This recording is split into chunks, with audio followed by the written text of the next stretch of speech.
আসসালামু আলাইকুম রহমতুল্লাহি বারাকাতু। আজকের আলোচ্য বিষয় গীবত একটি ভয়ঙ্কর গুনাহ।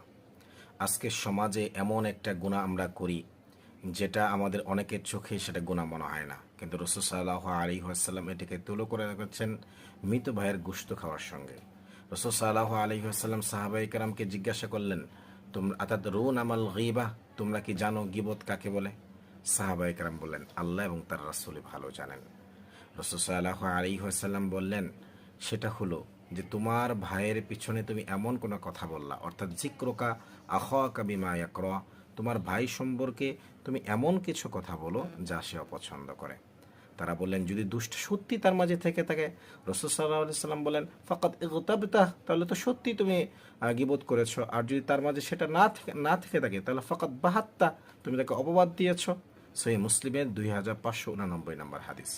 প্রিয় ভাই বোনেরা, আজকাল আড্ডায়, ফোনে, সোশ্যাল মিডিয়ায় আমরা কত সহজে গুনাহ করছি, কত সহজে গীবত করছি, যা আমাদের আমলগুলোকে বিনষ্ট করে দিচ্ছে।